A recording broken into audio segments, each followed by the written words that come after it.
Welcome to week 26 of my Mallorca training vlog. So all in all, it's not been a bad week on the bike. On Tuesday evening I did my regular spinning session and this week we did quite a long, difficult hill climb. So what this involved was me putting quite a bit of tension on the bike and then maintaining a cadence of about 80 revs and my heart rate going up to about 85% of my maximum for about 40 minutes of the 45-minute class. Now the benefit that I received from that was improved aerobic capacity and it also increased my resistance to fatigue, which stood me in really good stead for Thursday's ride when I went out on the Buns, Bent and Hoe route. Now normally when I ride that route I try and maintain an average of at least 25 kilometers an hour and it's not easy. It's quite a hilly route and on Thursday it was also rather hot, so around 30 degrees Celsius, making the ride particularly difficult. And basically I went out and I wasn't trying to go particularly fast, but lo and behold I managed to do get to the 25 kilometer point way under the hour, so I was really pleased with that, particularly because I wasn't really trying. My next ride was on Sunday and I did this with my new cycling chum Jordan, who's actually a viewer of the channel, but he only lives about a mile down the road, which is pretty extraordinary when you consider that I have viewers all over the world. The plan on Sunday was to go out and ride 100 kilometers and I have to admit that I was a little bit nervous about this because the last 100 kilometer ride that I did was the Isle of Wight Randonnée, and to put it in not too finer words, I felt pretty shattered afterwards and I wasn't too keen on repeating the experience. But I didn't really have anything to worry about because we went out and we did our ride and I got to 50 kilometers and felt fine. 60 kilometers I still felt fine, and 60 kilometers actually the point where I start to get really tired, but like I say, I was okay. 70 kilometers I was still okay, and then after that I started to get progressively tired.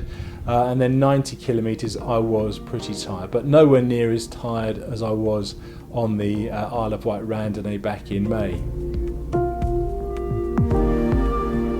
Now obviously there are going to be many reasons why Sunday wasn't quite as tough as I was first expecting.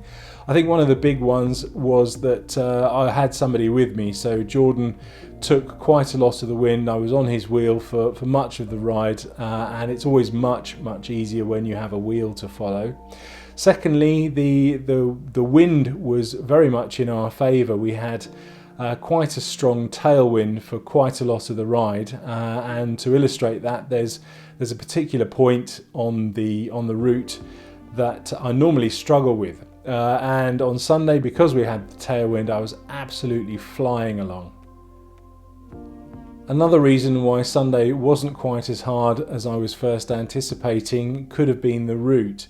Now Sunday's route was relatively flat, although it was not completely flat. We did about 900 meters or just under 3,000 feet of climbing, and a lot of that came towards the end when I was pretty tired.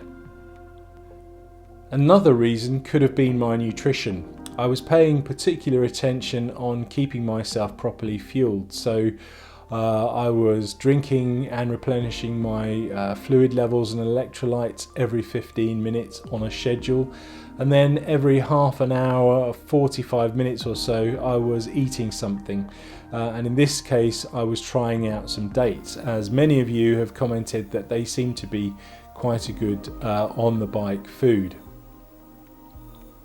And of course it could also be that I am a little bit fitter than I was back in May. When I rode the Isle of Wight Randonnée, that was three and a half months ago, and I have put a fair bit of training in since then, so it's only to be expected that I am a little bit fitter.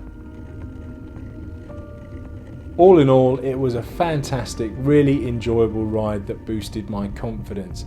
I now know that I can still ride a 100 km route, although it's not going to be easy.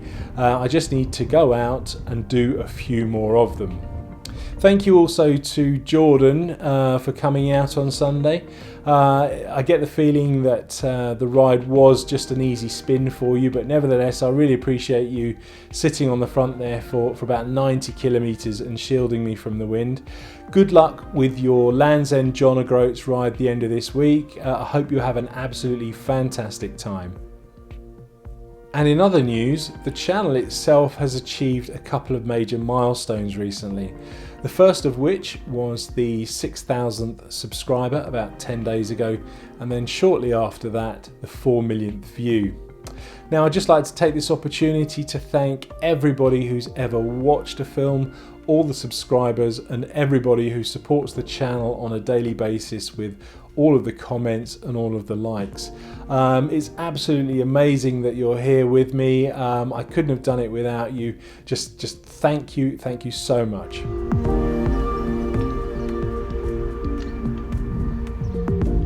So are you training for a particular cycling event? If you are, please tell me all about it in the comments below. If you found this film useful, please like and share. And if you'd like to get the most out of your cycling, please consider subscribing for my regular weekly uploads. Thanks for watching.